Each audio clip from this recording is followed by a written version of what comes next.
नमस्कार दोस्तों, एक बार फिर से स्वागत करता हूं आपका हमारे YouTube channel Pandey study centre में। आशा करता हूं आप लोग सब स्वस्थ होंगे और काफ़ी अच्छी आपकी स्टडी चल रही होगी। तो दोस्तों, जो BS नेगी जी की बुक है उसमें मैंने जो उत्तराखंड का इतिहास सीरीज मैंने स्टार्ट करी है उसकी वीडियो आज रहने वाली है। इससे पहले मैंने आदि ऐतिहासिक काल, ठीक है, प्रागैतिहासिक काल मैंने आपको कंप्लीट करवा दिया है। अगर आपने नहीं देखा है तो प्लेलिस्ट में मैं डिस्क्रिप्शन में अपना वो दे दूंगा, प्लेलिस्ट का लिंक, वहाँ से आप वीडियोस को ज़रूर से वॉच करें। आपको निश्चित तौर पे फ़ायदा ज़रूर से होगा दोस्तों, क्योंकि फैक्ट टू फैक्ट यहाँ पे ये बुक है। यहाँ पे फैक्ट टू फैक्ट पॉइंट दिए गए हैं दोस्तों, ना ज़्यादा डिटेल ना ज़्यादा इधर उधर का, ठीक है। जो एग्जाम के पॉइंट ऑफ व्यू से जो बनते हैं क्वेश्चन वही यहाँ पे इंक्लूड किए गए हैं, ठीक है। तो आदि ऐतिहासिक काल यहाँ से आप देखेंगे उत्तराखंड का। इससे पहले प्रागैतिहासिक काल करवा दिया है, उसको ज़रूर से देखें, ठीक है। क्रम वाइज आगे बढ़ें दोस्तों, बीच में कोई वीडियो नहीं देखनी है। अगर देख रहे हो तो क्रम वाइज देखें, क्योंकि उससे आपको एक क्रम वाइज ज्ञान होगा और वहाँ से हेल्प ज़रूर से मिलेगी, क्योंकि समझ में भी चीज़ें आएंगी, ठीक है। अगर चैनल में नए हैं, जुड़े नहीं हैं, तो जुड़ जाएं दोस्तों, और अपने दोस्तों को भी ज़रूर से जुड़ाएं, ठीक है। तो सबको यहाँ पे हेल्प होनी चाहिए, सबको फ़ायदा होना चाहिए दोस्तों। मैं ये नहीं कहता कि मैं 100% गारंटी कि यहीं से क्वेश्चन बनते हैं, या फिर मैं कोई दावा नहीं करता, लेकिन हाँ ये है कि हेल्प होगी आपकी एग्ज़ाम के लिए, ठीक है। कोई भी आप एग्ज़ाम दे रहे हैं उत्तराखंड में, उसके लिए ज़रूर से हेल्प होगी दोस्तों। और ऐसे क्वेश्चन यहाँ पे रहेंगे जो एग्ज़ाम में डायरेक्ट पूछे जाते हैं। यहाँ से मैंने कई बार ही देखा है दोस्तों इस बुक से। ये बुक मैंने इसीलिए परचेज़ की है क्योंकि मुझे पता है यहाँ से क्वेश्चन पूछे जाते हैं दोस्तों। तो स्टार्ट करते हैं। आज का टॉपिक जो है हमारा आदि ऐतिहासिक काल, ठीक है। और अभी मैं यहाँ पे दो दो वीडियोज अपलोड कर रहा हूँ दोस्तों, क्योंकि मुझे पता है एग्ज़ाम नज़दीक है। चाहे उत्तराखंड पुलिस कांस्टेबल भी होगा 2025 में ही होने वाला है, कनिष्ठ सहायक का पेपर है दोस्तों, और भी बहुत सारे पेपर हैं। तो यहाँ पे मैं चाहता हूँ कि ज़्यादा से ज़्यादा यहाँ पे सिलेबस हम कंप्लीट कर पाएँ, कवर कर पाएँ। तो यहाँ पे जिला सीरीज़ भी मैंने स्टार्ट कर दी है दोस्तों, जिला सीरीज़, ठीक है। उसको भी आप ज़रूर से वॉच करें। जो आज है, आज ही मैं वो एक वीडियो अपलोड कर दूंगा। जो चमोली जनपद है, चमोली जनपद से हम स्टार्ट करेंगे दोस्तों, और निरंतर निरंतर जो भी 13 जिले हैं हमारे, वो 13 जिलों को हम कंप्लीट करेंगे। जो भी जनपद, अगर चमोली जनपद बड़ा है उससे ज़्यादा क्वेश्चन बनते हैं, सिलेबस ज़्यादा है चमोली जनपद के, उसमें डिस्ट्रिक्ट सीरीज अगर हम देखें तो उसमें 2 से 3 वीडियोज आ सकती हैं, ठीक है। तो वो नॉर्मली है, उसको आप ज़रूर से ये मान के चलें कि 2 से 3 वीडियो में हम एक ज़िला कवर करेंगे। हाँ ये है कि अगर जो ज़िला छोटा है, जैसे रुद्रप्रयाग है, बागेश्वर है, इन ज़िलों को हम दो दो वीडियोज़ में कवर कर सकते हैं। तो आज का यहाँ पे टॉपिक देखेंगे दोस्तों, आदि ऐतिहासिक काल, उत्तराखंड का आदि ऐतिहासिक काल, ठीक है। आदि ऐतिहासिक काल के प्रमुख स्रोत दोस्तों पौराणिक ग्रंथ हैं, ठीक है। पौराणिक जो ग्रंथ हैं उनसे हमें आदि ऐतिहासिक काल के बारे में पता चलता है। उत्तराखंड को दोस्तों 3 भागों में यहाँ पे ऐतिहासिक कालों में बांटा गया है। एक है प्रागैतिहासिक काल, एक आदि ऐतिहासिक काल, और एक है ऐतिहासिक काल, ठीक है। तो आज प्रागैतिहासिक देख चुके हैं, आदि ऐतिहासिक देखते हैं। उत्तराखंड का प्रथम उल्लेख दोस्तों ऋग्वेद में मिलता है। ये क्वेश्चन कई बार एग्जाम में पूछा जाता है, जिसमें इस क्षेत्र को देवभूमि और मनुष्य की भूमि कहा गया है, ठीक है। ऋग्वेद में क्या कहा गया है दोस्तों?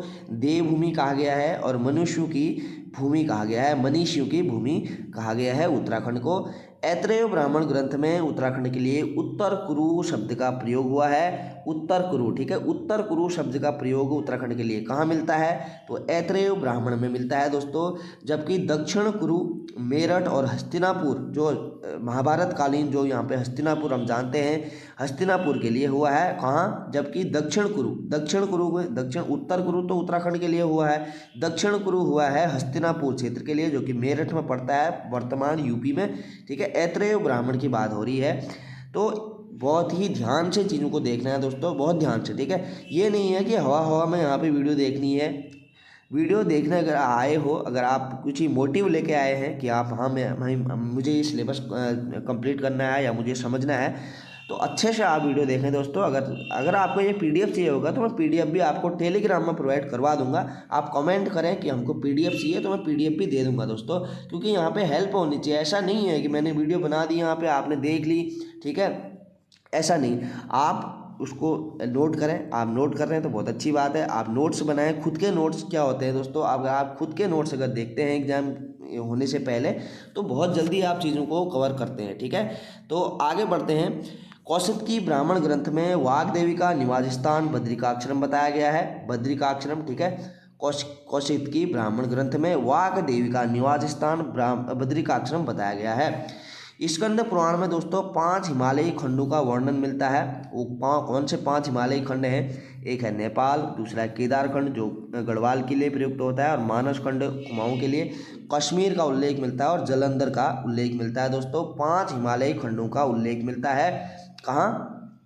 यहाँ पे कौशिकी ब्राह्मण ग्रंथ में। ठीक है, कौशिकी ब्राह्मण सॉरी स्कंद पुराण में, स्कंद पुराण में मिलता है दोस्तों। 5 हिमालयी खंडों का वर्णन मिलता है, और 5 हिमालयी खंड हमने यहाँ पे देखे, नेपाल है, केदारनाथ है, मानस खंड है, कश्मीर है और जालंधर है।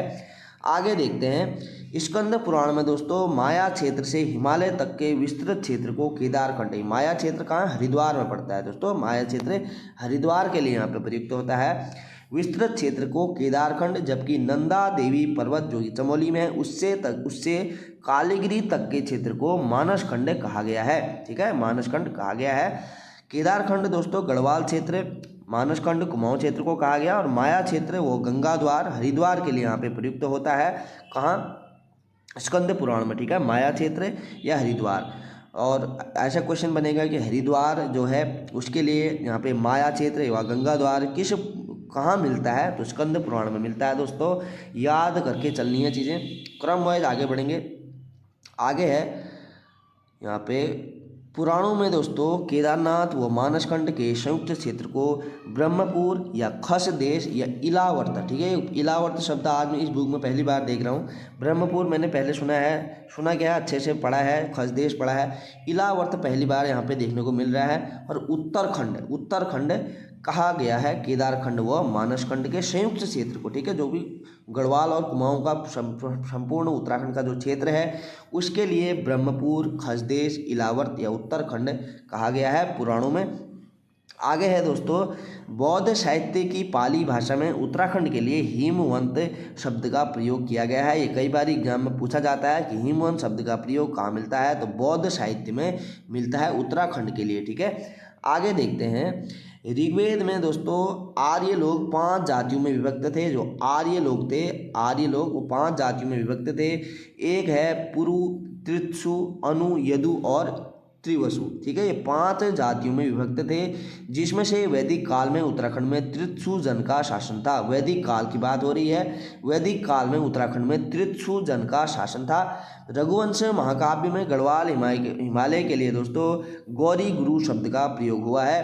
तो रघुवंश महाकाव्य में गढ़वाल हिमालय के लिए गौरी गुरु शब्द का प्रयोग मिलता है। कहाँ मिलता है? रघुवंश महाकाव्य में। ठीक है, आगे है रामायण कालीन लक्ष्मण के पुत्र अंगद एवं चंद्रकेतु का राज्य हिमालय क्षेत्र में स्थित था। यहीं से हनुमान जी ने द्रोणागिरी पर्वत से संजीवनी बूटी लंका ले जाकर लक्ष्मण जी को जीवन दान दिया था। दोस्तों तो कितना इम्पोर्टेंट यहाँ पे फैक्ट हो जाता है कि रामायण कालीन लक्ष्मण के पुत्र जो थे अंगद एवं चंद्रकेतु का राज्य हिमालय क्षेत्र में था, यहीं उत्तराखंड क्षेत्र में था। दोस्तों ये इतिहास की बात हो रही है। यहीं से हनुमान जी ने द्रोणागिरी पर्वत से संजीवनी बूटी लंका ले जाकर लक्ष्मण जी की जान बचाई थी। तो इम्पोर्टेंट यहाँ पे फैक्ट हो जाएगा। ठीक है, तो ये तो हमने देख लिया यहाँ पे कुछ फैक्ट जो कि कुमाऊं क्षेत्र से यहाँ पे संबंध रखते हैं। आगे देखते हैं दोस्तों उत्तराखंड का गढ़वाल क्षेत्र। ठीक है, उत्तराखंड का गढ़वाल क्षेत्र जो है, गढ़वाल क्षेत्र के प्राचीन नाम यहाँ पे आप देख सकते हैं। बद्रिकाश्रम क्षेत्र, तपोभूमि व केदारखंड इनको कहा गया है। प्राचीन काल में गढ़वाल के लिए प्रयुक्त नाम है। और केदारखंड में गढ़वाल की सीमाओं की लंबाई 50 योजन से लेकर के 200 मील या चौड़ाई 20 योजन से लेकर के 120, जो कि आजकल 120 मील के आधार पे यहाँ पे बताया गया है। उस टाइम पे योजन कहा जाता था, तो बताई गई है। ठीक है, लंबाई और लंबाई चौड़ाई का अनुपात यहाँ पे बताया गया है। आगे है केदारखंड व मानसखंड की सीमाओं का विभाजन बधान क्षेत्र या नंदा देवी पर्वत करता है, जो कि हमने कुमाऊं के उसमें भी देखा था पॉइंट में पीछे जो हमने देखा था। ठीक है, बधान क्षेत्र या नंदा देवी पर्वत करता है केदारखंड व मानसखंड की सीमाओं का विभाजन, यानी कि गढ़वाल और कुमाऊं की सीमाओं का विभाजन यहाँ पे नंदा देवी पर्वत करता है, जो कि चमोली में स्थित है। आगे है केदारखंड व गंगाधार से हिमालय तक केदारखंड गंगाद्वार से हिमालय व तमसा या टॉन्स नदी, इसको तमसा नदी भी कहा जाता था पहले, ठीक है, तमसा नदी भी कहा जाता था। टॉन्स नदी से बौद्धांचल या नंदा देवी तक फैला हुआ है। केदारखंड गंगाद्वार से हिमालय, ठीक है, केदारखंड गंगाद्वार से हिमालय तमसा या टॉन्स नदी से बौद्धांचल या नंदा देवी तक फैला है। राजा अजयपाल ने दोस्तों, जो राजा आगे हम पढ़ेंगे अजयपाल, सारे यहाँ पे वंश कवर करेंगे, तो 52 गढ़ों को जीता था अजयपाल ने, तब से इस क्षेत्र को गढ़वाल कहा गया है। तो जो गढ़वाल में 52 गढ़ थे दोस्तों, ठीक है, 52 गढ़ थे गढ़वाल में, तो वो गढ़ों को जीत करके जब अजयपाल ने यहाँ पे शासन किया था, ठीक है, पवार वंश की नींव रखी थी, तो उसके बाद गढ़वाल शब्द यहाँ पे प्रयुक्त हुआ था। आगे है हरिभट्ट दत्त शैलेश ने गढ़वाल शब्द की उत्पत्ति का संबंध इस क्षेत्र में बहने वाली छोटी छोटी गाड़ों से किया है। ये भी एक फैक्ट बनता है। अगर वैसे तो प्रश्न ये सही है कि अजयपाल ने 52 गढ़ जीते थे, उसके बाद यहाँ पे गढ़वाल क्षेत्र इसके लिए प्रयुक्त हुआ गढ़वाल शब्द, लेकिन हरिभट्ट दत्त, जो हरिभट्ट शैलेश हैं, उन्होंने क्या कहा है यहाँ पे, उन्होंने कहा है कि यहाँ पे छोटी छोटी गाड़ें जो है बहती हैं, इस कारण यहाँ पे नाम पड़ा है गढ़वाल, ठीक है। आगे है ऋग्वेद के अनुसार इस क्षेत्र में असुर राजा शंबर के 100 गढ़ों को इंद्र व सुदास ने नष्ट किया था। ऋग्वेद के अनुसार की बात हो रही है। ऋग्वेद के अनुसार इस क्षेत्र में असुर राजा जो शंबर था दोस्तों, उस 100 गढ़ों को इंद्र व सुदास ने नष्ट किया था। गढ़वाल क्षेत्र की बात हो रही है। आगे है ऋग्वेद के अनुसार इस क्षेत्र के प्राणा या माणा गांव में प्रलय के बाद सप्त ऋषियों ने अपने प्राणों की रक्षा की थी। कहाँ की थी? प्राणायाम माणा गांव में, ठीक है, ये ऋग्वेद के अनुसार। आगे है गढ़वाल क्षेत्र में कुबेर की राजधानी जो थी अलकापुरी थी, ठीक है, कुबेर की राजधानी कहाँ थी? अलकापुरी। अलकापुरी कहाँ पड़ता है? अभी वर्तमान चमोली में। आगे है अलकापुरी में मनुष्यों के आदि पूर्वज मनु का भी क्या था? निवास स्थान था। अलकापुरी इंपोर्टेंट हो जाता है यहाँ पे। आगे गढ़वाल क्षेत्र के बद्रीनाथ के पास गणेश, नारद, मुचकुंद व व्यास गुफाएं, स्कंद गुफा वैदिक ग्रंथों की रचना हुई है। यहाँ पे इन गुफाओं में दोस्तों वैदिक ग्रंथों की रचना हुई है।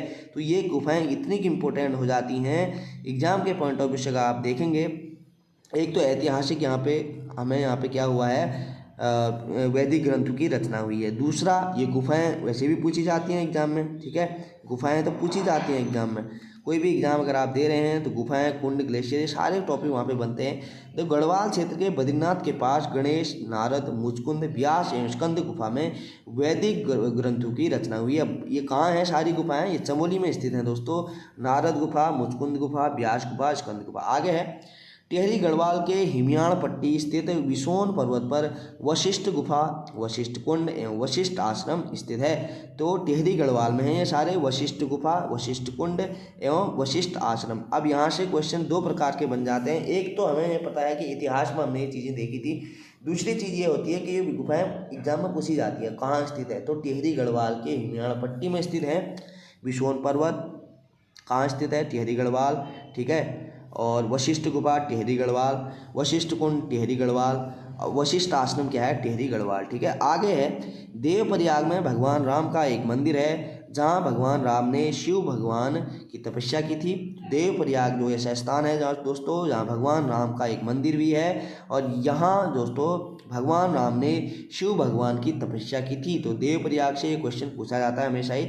आगे टिहरी गढ़वाल के तपोवन में लक्ष्मण जी ने तपस्या की थी। तो राम जी ने देवप्रयाग और लक्ष्मण जी ने तपोवन टिहरी गढ़वाल के तपोवन में लक्ष्मण जी ने तपस्या की थी। आगे है दोस्तों रामायण कालीन बाणासुर का राज्य गढ़वाल क्षेत्र था। तो रामायण कालीन जो बाणासुर था उसका क्षेत्र गढ़वाल क्षेत्र था। इसकी राजधानी ज्योतिषपुर या जोशीमठ थी। उस टाइम पे यहाँ पे ज्योतिषपुर कहा जाता है, वर्तमान में नाम यहाँ पे जोशीमठ है। आगे महाभारत के वन पर्व में केदारनाथ को भृगुतुंग कहा गया, ठीक है। महाभारत के वन पर्व में केदारनाथ को भृगुतुंग कहा गया। महाभारत के वन पर्व के अनुसार उस समय गढ़वाल क्षेत्र में दोस्तों पुलिंद या फिर कुड़िंद व किरात जातियों का आधिपत्य था। अब धीरे धीरे यहाँ से आगे बढ़ रहे हैं हम, ठीक है। जो भी विभिन्न राजा, जो भी वंश यहाँ पे राज किया, जिस वंशों ने, उन वंशों को यहाँ पे धीरे धीरे यहाँ पे उन तक हम पहुँच रहे हैं। तो महाभारत के वन पर्व के अनुसार दोस्तों उस समय गढ़वाल क्षेत्र में पुलिंद, उस टाइम पे पुलिंद या फिर कुड़िंद व किरात जातियों का आधिपत्य था। आगे है महाभारत के सभा पर्व व वन पर्व या आरण्य पर्व या भीष्म पर्व में कुड़िंद की जानकारी मिलती है। तो कुड़िंद की जानकारी हमें महाभारत काल के सभा पर्व वन पर्व से मिलती है, आरण्यक पर्व से मिलती है और भीष्म पर्व से मिलती है। जो पुलिंद राजा सुबाहु था उसकी राजधानी दोस्तों श्रीनगर थी, जो महाभारत के युद्ध में पांडवों की तरफ से लड़ा था। तो पुलिंद राजा जो सुबाहु था उसकी राजधानी कहाँ थी? श्रीनगर थी, और यह महाभारत के युद्ध में पांडवों की तरफ से लड़ा था। राजा विराट जिसकी राजधानी जौनसार के विराटगढ़ी में थी, इसकी पुत्री उत्तरा से अभिमन्यु का क्या हुआ था? विवाह हुआ था। राजा विराट, ठीक है, ये भी पूछा जाता है, कई सारे टॉपिक यहाँ से बनते हैं एग्जाम में। तो अगला है यहाँ पे महाभारत में दोस्तों देवप्रयाग को समस्त तीर्थों का शिरोमणि व समग्र पापों का विनाशक कहा गया है। महाभारत में देवप्रयाग को इसलिए तो यहाँ पे भगवान राम ने भी तपस्या की, ठीक है।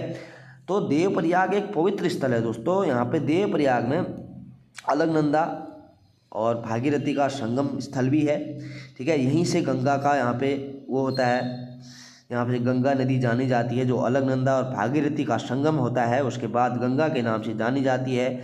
तो यहाँ पे पवित्र स्थल माना जाता है, तीर्थों का शिरोमणि इसको कहा गया, समग्र पापों का विनाशक देवप्रयाग को कहा गया दोस्तों। तो इम्पोर्टेंट यहाँ पे देवप्रयाग हो जाता है, वो हम सारे डिस्ट्रिक्ट सीरीज में रुद्रप्रयाग जनपद के अंतर्गत हम कवर करेंगे। आगे है यहाँ पे श्रीनगर को महाभारत में सुबाहुपुर व श्री क्षेत्र कहा गया, ठीक है। श्रीनगर को महाभारत में सुबाहुपुर कहा गया या श्री क्षेत्र। अब ये ऐसे भी पूछा जाता है सुबाहुपुर किस क्षेत्र का प्राचीन नाम था, श्री क्षेत्र किस क्षेत्र का प्राचीन नाम था? तो श्रीनगर का था। ये पॉइंट भी बनते हैं दोस्तों, ये भी एग्जाम में पूछे जाते हैं। यहाँ पे हमें ये पॉइंट बिल्कुल सरल और ईजी लगते हैं, लेकिन ऐसे ही क्वेश्चन भी कई बार एग्जाम में बन जाते हैं। आयोग भी इतने पेपर बनाता है दोस्तों, उसके पास भी तो टॉपिक होने चाहिए ना, वो हर चीज़ में पूछेगा, ठीक है। जो भी उसने अपने सिलेबस में दिया हुआ है उसको बारीकी में जाके अंदर जाके सारे क्वेश्चन बनाएगा, तो हमें उस हिसाब से चलना है। आदि पर्व के अनुसार अर्जुन का विवाह नागराज कौरव की कन्या उल्पी से गंगाद्वार में हुआ था। गंगाद्वार यानी कि हरिद्वार, ठीक है। गंगाद्वार किसके लिए प्रयुक्त नाम था? प्राचीन काल में हरिद्वार के लिए। आगे है महाभारत काल में गंगाद्वार में नागराज कौरव्य का तथा श्रीनगर में सुबाहु व मंदाकिनी के उत्तर में, ठीक है, जो मंदाकिनी नदी है उसके उत्तर में असुर बाणासुर का शासन था। तो ये महाभारत काल की बात हो रही है, ठीक है। महाभारत काल में गंगाद्वार में नागराज कौरव्य तथा श्रीनगर में सुबाहु व मंदाकिनी के उत्तर में बाणासुर का शासन था। वन पर्व के अनुसार लोमश ऋषि के साथ पांडव गढ़वाल क्षेत्र में आए थे। वन पर्व के अनुसार जो लोमश ऋषि थे दोस्तों वो गढ़वाल पांडवों के साथ जो थे, लोमश ऋषि के साथ पांडव जो थे गढ़वाल क्षेत्र में आए थे। आगे है प्राचीन काल में गढ़वाल क्षेत्र में बद्रिकाश्रम व कण्वाश्रम दो विद्यापीठ हुआ करते थे दोस्तों, ठीक है। गुरुकुल आप कह सकते हैं, विद्यापीठ का मतलब वही होता है जहाँ विद्या अर्जित की जाती है, ठीक है। तो बद्रिकाश्रम और कण्वाश्रम दो विद्यापीठ थे प्राचीन काल में गढ़वाल क्षेत्र में। ऋग्वेद में उत्तराखंड क्षेत्र का नाम उशी नगर भी मिलता है। उत्तराखंड का नाम ऋग्वेद में उशी नगर भी मिलता है। ऐसा भी क्वेश्चन बन सकता है कि उत्तराखंड का नाम उशी नगर कहाँ मिलता है? तो ऋग्वेद में मिलता है। और बौद्ध साहित्य में महात्मा बुद्ध का उसरी ध्वज जाने का उल्लेख मिलता है। उसरी ध्वज जाने का उल्लेख मिलता है, जिसकी पहचान कनखल से की जाती है। जिसकी पहचान कहाँ से की जाती है? कनखल से की जाती है। आगे देखते हैं प्राचीन विद्यापीठ कण्वाश्रम। कण्वाश्रम से क्वेश्चन बनता है। तो कण्वाश्रम दोस्तों पौड़ी जनपद के कोटद्वार में स्थित है। दुष्यंत व शकुंतला के प्रेम प्रसंग का कारण प्रसिद्ध है। और शकुंतला गुरु विश्वामित्र व अप्सरा मेनका की पुत्री थी दोस्तों। कौन? यहाँ पे शकुंतला, ठीक है। और जो राजा दुष्यंत हस्तिनापुर के शासन थे, दुष्यंत व शकुंतला के प्रेम प्रसंग के कारण प्रसिद्ध है। तो हस्तिनापुर के शासक थे कौन? राजा दुष्यंत। इनकी दोस्तों कहानी मेरे को एक दिन ऐसी इंटरेस्ट हुआ कि ये बात तो की जाती है दुष्यंत और शकुंतला के प्रेम प्रसंग की।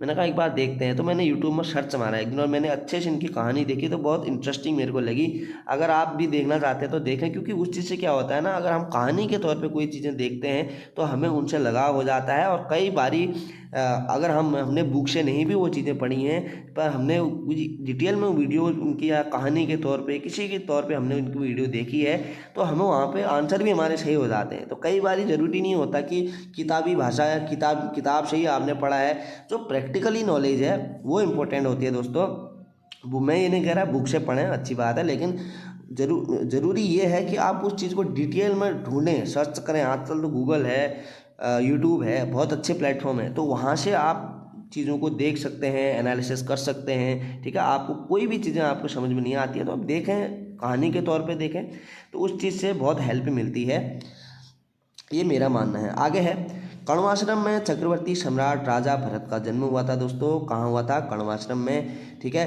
कण्वाश्रम में महाकवि कालिदास ने अभिज्ञान शाकुंतलम जो ग्रंथ है उसकी रचना की थी। कहाँ? मालिनी नदी के तट पर। अब ये क्वेश्चन कई बार पहले पूछा जाता था एग्जाम में, अभी तो ऐसे क्वेश्चन बहुत रियरली कम पूछे जाते हैं। अभी तो पैटर्न ही शायद आयोग ने कुछ अलग ही बना दिया है, कुछ अलग डिफिकल्ट से क्वेश्चन पूछ रहा है। लेकिन क्वेश्चन बनेंगे कहाँ से? आपको हम सिलेबस जो पढ़ रहे हैं, सिलेबस से ही तो पूछे जाएंगे ना क्वेश्चन। तो हमें पढ़ना इतना है कि हम आयोग को यहाँ पे कंपटीशन दे पाएँ। ठीक है, आगे है, कण्वाश्रम का वर्तमान नाम चौका घाट है।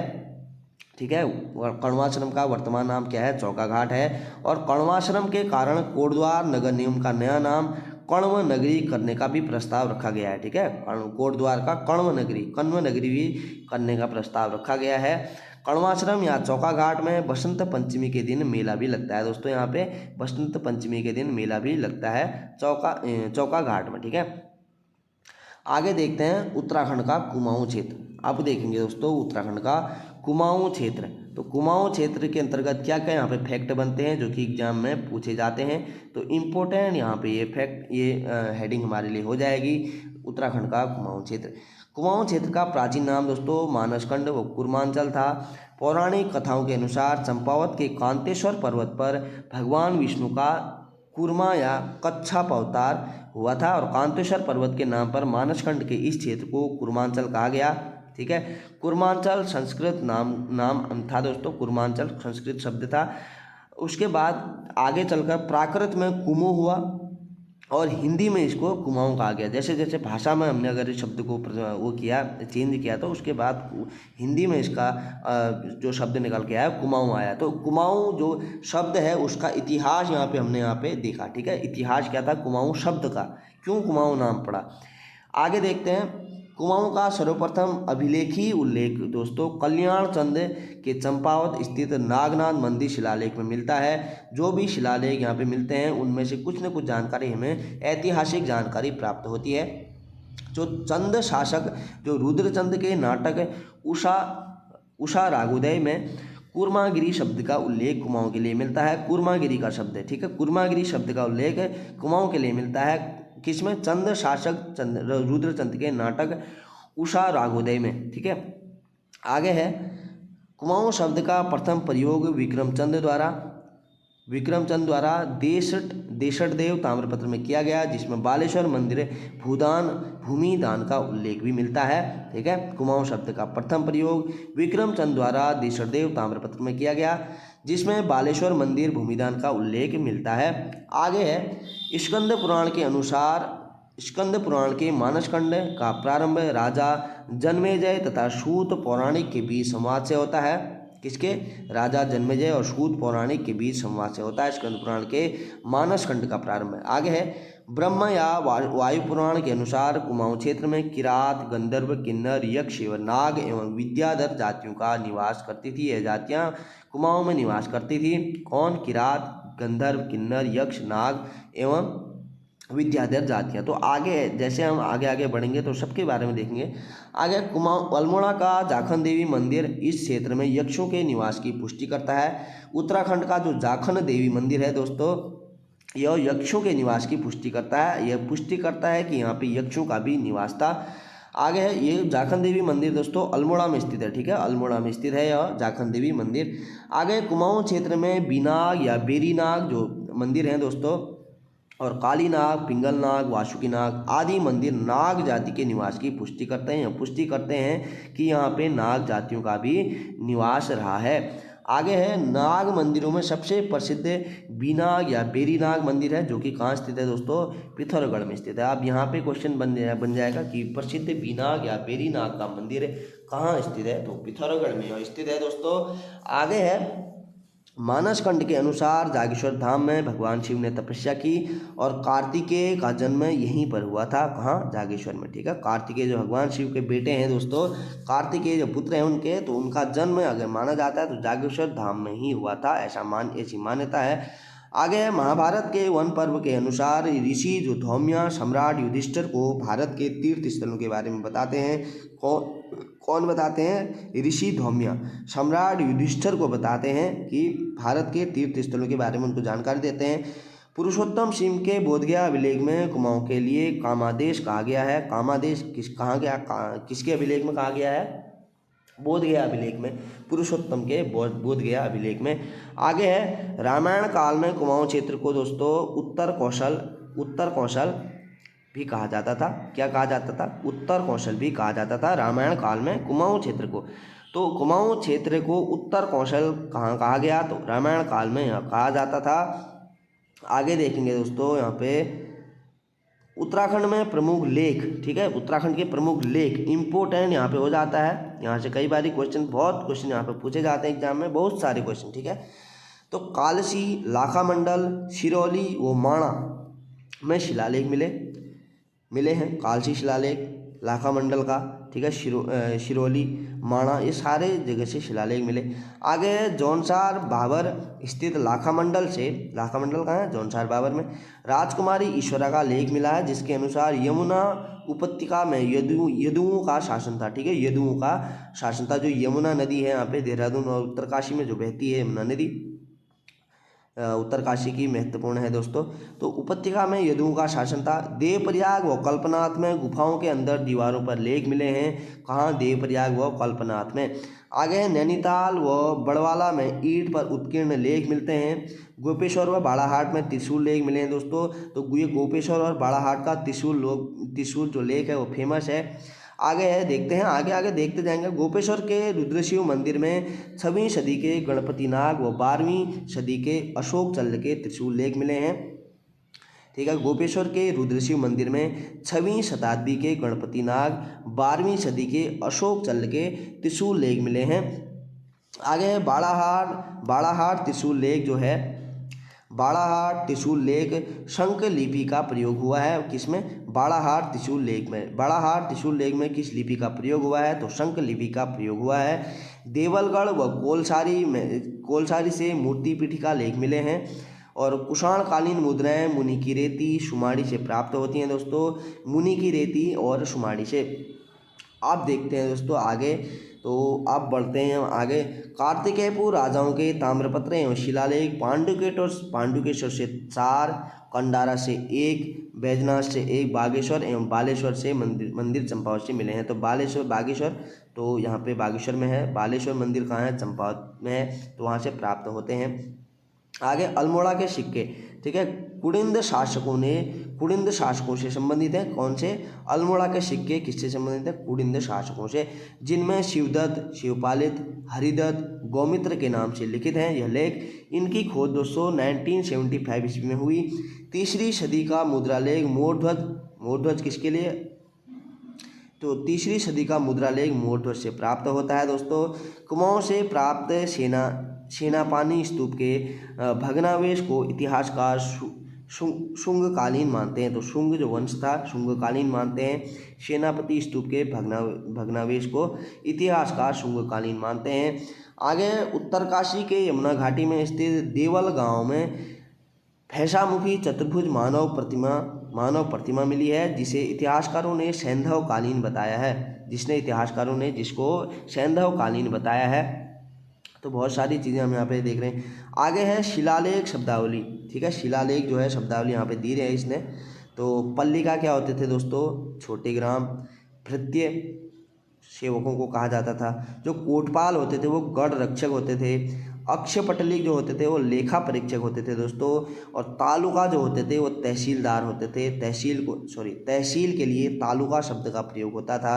महत्तम होते थे ग्राम शासक। प्रतिहार जो होते थे वो द्वार रक्षक होते थे। बालाध्यक्ष जो होते थे वो सेना नायक होते थे। कुलचारिक जो होते थे दोस्तों वो तहसीलदार उनको कहा जाता था, तहसील के लिए तालुका, और कुलचारिक यहाँ पे तहसीलदार, ठीक है। तो महादंड नायक जो होता था वो प्रधान सेनापति होता था। तो ये शब्दावली से भी क्वेश्चन पूछे जाते हैं दोस्तों एग्जाम में, ठीक है, शब्दावली से क्वेश्चन पूछे जाते हैं एग्जाम में, ठीक है। आगे है तो इनको याद रख करना है दोस्तों आपको अच्छे से, ठीक है। अब मैंने जो आपको एक फॉर्मेट बताया है कि A4 साइज में आपको जो भी चीज़ें आपको जो भी इजी चीज़ें लगती हैं, जो डिफ़िकल्ट चीज़ें आपको लगती हैं उनको आप इजी बना सकते हैं। कैसे? आप लिखें A4 साइज में लिख के आपको चिपका दो, जहाँ पे आप सोते हैं, जहाँ पे आप पढ़ाई करते हैं उसी दीवार पे चिपका दें इनको। जब नज़र जाती रहेगी सुबह शाम, दिन में 6 बार नज़र जाएगी तो ऑटोमेटिकली वो चीज़ें याद होने लगेगी, ठीक है। आगे है कालसी शिलालेख, देखते हैं दोस्तों। कालसी शिलालेख, कालसी शिलालेख की खोज मिस्टर फोरेट ने 1860 ईस्वी में की, जिसका निर्माण मौर्य शासक अशोक ने 257 ईसा पूर्व में किया था। तो ये कालसी शिलालेख सम्राट अशोक का ही है। आगे है कालसी लेक देहरादून में है, ठीक है। कालसी कहाँ है? देहरादून में, जिले में यमुना एवं टोंस नदी के संगम पर यह स्थित है, और यहाँ अमलावा गाड़ भी बहती है। और ये जहाँ पे ये शेख मिले हैं ना शिलालेख, तो पहले इतिहास में क्या होता था दोस्तों, हर कोई शासक जो था ना वो शासन कहाँ पे करता था? जहाँ पे नदियाँ बहती हों, ठीक है। क्या होता है, नदियाँ बहेंगी, वहाँ से अच्छी आपकी फसल होंगी, अच्छी चीज़ आपके राज्य में, ठीक है। तो वो चीज़ें यहाँ पे मिलती हैं। जो भी शासक पहले नदियों में यहाँ पे शासन के लिए एक दूसरे के उसको शहर को करते थे, तभी तो यहाँ पे युद्ध होते थे, ठीक है। युद्ध इसी वजह से होते थे कि वो मेरे को वहाँ पे कब्जा करना है, मेरे को वहाँ भी कब्जा करना है, इस चक्कर में। आगे है कालसी शिलालेख को स्थानीय भाषा में चित्रशिला कहते हैं। इस शिलालेख में हाथी का चित्र मिलता है दोस्तों। कालसी शिलालेख को स्थानीय भाषा में चित्रशिला कहते हैं। इस शिलालेख में हाथी का चित्रण भी मिलता है। कालसी शिलालेख प्राकृत भाषा एवं ब्राह्मी लिपि में रचित है। तो ये कई बार क्वेश्चन भी ऐसे पूछा जाता है एग्जाम में। तो कालसी शिलालेख किस भाषा में लिखा गया है? तो प्राकृत भाषा, और लिपि अगर पूछी जाती है तो ब्राह्मी लिपि, ठीक है। जबकि पाली उस समय जनसाधारण की भाषा थी, पाली। लेकिन ऐसे क्वेश्चन पूछा जाता है कि अशोक का जो कालसी शिलालेख है उसमें कौन सी भाषा का प्रयोग हुआ है? तो प्राकृत भाषा। और कौन सी लिपि का प्रयोग हुआ है? तो ब्राह्मी लिपि आपका राइट आंसर होना चाहिए। आगे कालसी लेख में अशोक ने घोषणा की है कि मैंने राज्य के हर स्थान पर मनुष्यों एवं पशुओं की चिकित्सा की व्यवस्था की है, और लोगों से हिंसा त्यागने और अहिंसा अपनाने की बात उसने यहाँ पे रखी थी, अशोक जो सम्राट था, ठीक है। आगे है कालसी अभिलेख में यहाँ के निवासियों के लिए पुलिंद एवं इस क्षेत्र के लिए अपरांत शब्द का प्रयोग कहाँ मिलता है? कालसी शिलालेख में मिलता है दोस्तों, याद रखना है, ध्यान रखना है। कालसी का प्राचीन नाम सुधननगर व कलकूट था, जो कुनिंदु की राजधानी भी रही थी, ठीक है। कालसी अभिलेख से पता चलता है कि उत्तराखंड का क्षेत्र उस समय मौर्यों के अधीन था दोस्तों। उत्तराखंड का क्षेत्र उस समय जो था, मौर्य जो शासनकाल था, मौर्यों के अधीन रहा होगा, ऐसा आइडिया लगाया गया है। आगे है सिंहनी बौद्ध ग्रंथ है। महावंश के अनुसार अशोक काल में 3 बौद्ध संगीति के अध्यक्ष गोगालीपुत्र तीर्थ, ठीक है, मोगलीपुत्र तीर्थ ने हिमवंत क्षेत्र में धर्म विजय के लिए मध्यम व उसके 4 साथियों को भेजा था। मध्यम नाम का जो व्यक्ति, उसके साथ 4 साथियों को भेजा था। मोगलीपुत्र तिस्क, इसका नाम भी याद रखना है दोस्तों। बौद्ध संगीति के अध्यक्ष थे मोगलीपुत्र तिस्क, ठीक है। आगे है कालसी शिलालेख में 5 यूनानी राजाओं का नाम मिलता है दोस्तों। सिरमौर इतिहास के अनुसार कालसी सिरमौर साम्राज्य की राजधानी रही थी। सिरमौर के शासक जो थे वो थे यहाँ पे करम प्रकाश, ठीक है। सिरमौर के शासक करम प्रकाश थे। उन्होंने लगभग 1661 ईस्वी में अपनी राजधानी कालसी से नाहन स्थानांतरित की थी। कालसी से नाहन स्थानांतरित, इतना इम्पोर्टेंट नहीं है, फिर भी देखते हैं। तो आगे हम बढ़ते हैं इस वीडियो में दोस्तों, इतना ही है। मैंने पीडीएफ भी इतना बनाया है, आज क्लास बहुत ज़्यादा लंबी भी हो गई है। तो दोस्तों इससे आगे हम नेक्स्ट वीडियो में देखेंगे जो आपका जो आधे ऐतिहासिक काल था उसके अंतर्गत इतनी ही जानकारियाँ पूछी जाती है। लगभग मुझे ऐसा लगता है कि इतनी ही पूछी जाती हैं, अगर इससे ज़्यादा कोई बाहर से नहीं पूछी जाती है दोस्तों, क्योंकि फैक्ट टू फैक्ट यहाँ पे बुक दी गई है। आगे हम इस नेक्स्ट वीडियो में हम कवर करेंगे दोस्तों उत्तराखंड का ऐतिहासिक काल, ठीक है। अब आएगा उत्तराखंड का ऐतिहासिक काल, जिसमें हम देखेंगे कुनिंद राजवंश है, ठीक है। उसके बाद कुनिंदु की मुद्राएं हैं। उत्तराखंड में कुनिंद कुषाण शासक आता है। योधेय वंश है। युग गोत्री वंश आता है। कुलूत वंश है, ठीक है। उसके बाद हम देखेंगे यहाँ पे हिमालय का करतरपुर राज्य जो था, छागलेश वंश, शिवपुर यदुवंश है। उत्तराखंड का नाग वंश है। जो भी आगे यहाँ पे ऐतिहासिक जो वंश रहे हैं उनको हम कवर करेंगे। और लास्ट हम पहुँचेंगे दोस्तों कहाँ पे, 700 ईस्वी में जो ऐतिहासिक यहाँ पे वंश रहा है कार्तिकेयपुर, ठीक है। कार्तिकेयपुर राजवंश से इनसे कई क्वेश्चन बनते हैं। कार्तिकेयपुर राजवंश, ठीक है, इनसे कई सारे क्वेश्चन पूछे जाते हैं एग्जाम में। तो हम वहाँ तक जाएंगे दोस्तों। अगली वीडियो में हम ये सारे टॉपिक कवर करेंगे। तो कैसी लगी वीडियो, अगर हेल्पफुल लगी तो कमेंट जरूर से करें दोस्तों, क्योंकि उस चीज़ से मुझे पता चलता है कि आप इंटरेस्टेड हैं इस चीज़ में, ठीक है। आप पढ़ रहे हैं, आप ध्यान से देख रहे हैं वीडियोज़ को, एक कमेंट जरूर से करें। और अपने जो भी स्टडी करने वाले दोस्त हैं, जो आपके सहपाठी हैं, उनसे ज़रूर से वीडियोज़ को शेयर करें, क्योंकि उनको भी फ़ायदा हो दोस्तों। अगर आपके पास, जिनके पास ये बुक नहीं है उनको कितनी हेल्प होगी दोस्तों, जिनके पास नहीं है उनको कितनी हेल्प होगी, ठीक है। अगर दूर दराज है दोस्तों, कई लोग यहाँ पे ग्रामीण क्षेत्रों से आते हैं जो तैयारी करते हैं, कुछ अच्छा करना चाहते हैं जीवन में, गवर्नमेंट जॉब की तैयारी करते हैं, तो उनके लिए ये वीडियो मैं बनाता हूँ दोस्तों। मुझे ऐसा लगता है कि अगर ये वीडियो मेरी उन तक जा रही है तो मैं एक बहुत अच्छा काम कर रहा हूँ यहाँ पे। भले ही मुझे उतनी नॉलेज नहीं हो, उतना मैं सक्षम नहीं हूँ, हर चीज़ में परफेक्ट नहीं हूँ, लेकिन फिर भी जितना हमें नॉलेज है उतना तो हम बांट सकते हैं ना। ज्ञान तो जितना बांटो उतना बढ़ता है दोस्तों। जितना ज्ञान हम बांटेंगे उतना ज्ञान हमारे भी बढ़ेगा। तो मिलते हैं दोस्तों नेक्स्ट वीडियो में, तब तक के लिए अपना ध्यान रखें। धन्यवाद।